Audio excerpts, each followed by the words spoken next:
మత వ్యాప్తి కోసం యుద్ధాలు చేసుకుంటూ ఏకేశ్వరోపాసననే చేయాలి అనే సిద్ధాంతాన్ని బలపరుస్తూ ఎక్స్పాన్షన్ అయిన మతం ఈ భూమి మీద ఏదైనా ఉంది అంటే according as per my knowledge today అది ఇస్లాం ఒకటే. స్టార్టింగ్ నుంచి కూడా వాళ్ళు ఇస్లాంని ఎక్స్పాన్షన్ చేసే ప్రాసెస్లో యుద్ధాలు చేసుకుంటూ వెళ్ళారు. ఆ యుద్ధాలు చేసుకుంటూ వెళ్ళి ఏకేశ్వరోపాసన అంటే ఆరాధ్యుడు ఒక్కడే, ఆయననే అల్లా సృష్టికర్త అని చెప్పేసి అని వాళ్ళు దాన్ని ఎక్స్పాన్షన్ చేసుకుంటూ వెళ్ళిపోయారు. ఆ ప్రాసెస్లో చాలానే వార్స్ జరిగినాయి. ఆ తర్వాత వాళ్ళు ఇండియాకు కూడా వచ్చిర్రు. మొఘల్స్ కానీ, కంబోడియన్స్ కానీ, లేకపోతే టర్కిష్ కానీ, వీళ్ళందరూ వచ్చిర్రు.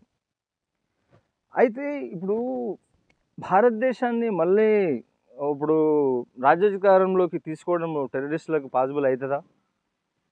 ఇప్పుడు నక్సలైట్లకు అవుతుందా? కాదు. అంతకుముందు భారతదేశము వివిధ రాజుల కబంధ హస్తాలలో లేకపోతే వాళ్ళ గ్రిప్లో ఉండే. అప్పుడు ఇండివిజువల్గా వాళ్ళు కంట్రీలోకి ఎంటర్ అయ్యి ఒక్కొక్కరిని ఫైట్ చేసుకుంటూ వెళ్ళారు. ఇప్పుడు ఇంత స్ట్రాంగ్ ఆర్మీ ఉంది, ఇంత బలమైన పోలీస్ వ్యవస్థ ఉంది, ఇంత సైన్స్ అండ్ టెక్నాలజీ ఉంది. ఇప్పుడు ఏం చేయగలుగుతారు వీళ్ళు? సరే, ఇప్పుడు భారతదేశాన్ని నక్సలైట్లు కానీ లేకపోతే టెర్రరిస్టులు కానీ మళ్ళీ వాళ్ళ కబంధ హస్తాల్లోకి తీసుకొని లీడ్ చేస్తారు అని అంటే ఆల్రెడీ ప్రజెంట్ ఎగ్జిస్ట్ అయ్యి ఆ సిస్టమ్సే నడుస్తున్న కంట్రీస్ ఏ విధంగా ఉన్నాయి డెవలప్మెంట్? వీళ్ళు కొత్తగా తీసుకొని ఏం చేయగలుగుతారు? ఆల్రెడీ ఒక సిస్టమ్ ఒక దగ్గర రన్ అవుతుంది, వీళ్ళ సిస్టమే కదా. ఇప్పుడు 49 ముస్లిం దేశాలు ఉన్నాయి, except Qatar, Saudi Arab Emirates, తర్వాత ఇంకేదైనా ఒక కంట్రీ ఉండొచ్చు,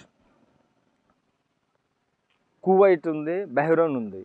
వీటిని తప్పించి ఇంకా ఏ కంట్రీస్ డెవలప్ అయినాయి? అవి కూడా ఎందుకు డెవలప్ అయినాయి? చమురు నిల్వలు ఉన్నాయి, అక్కడ విదేశీ పెట్టుబడులు ఉన్నాయి. తర్వాత అక్కడ ఉన్నవాళ్ళు రిలీజియస్ బిలీఫ్స్ తోటే కాకుండా వాళ్ళు కొద్దిగా బ్రాడ్గా ఆలోచించి అక్కడ టూరిస్ట్ స్పాట్స్ దాన్ని డెవలప్ చేసారు. బుర్జ్ ఖలీఫాని కట్టినారు ఆయన కూడా కింగ్. అట్లే డెవలప్ అయ్యారు వాళ్ళు. కేవలము ఈ రిలీజియస్ బిలీఫ్స్నే మైండ్కి ఎక్కించుకొని దాంట్లో ఉన్నదాన్ని సిద్ధాంతాల ప్రకారమే నడవాలని అంటే లైఫ్ అట్లా ఫంక్షన్ కాదు. మనిషిని సృష్టించింది భగవంతుని ఆరాధించడానికి, కానీ మనిషికి చేయాల్సిన పనులు కూడా ఉంటాయి. ఇప్పుడు మత విశ్వాసాల ప్రకారము ప్రవక్త చదువుకోలేదని చెప్పేసి చదువు నెగ్లెక్ట్ చేయొద్దు. ఆయన చదువుకోలేదు అన్నట్టు అనుకుంటే అది మన స్టూపిడిటీ అవుతుంది.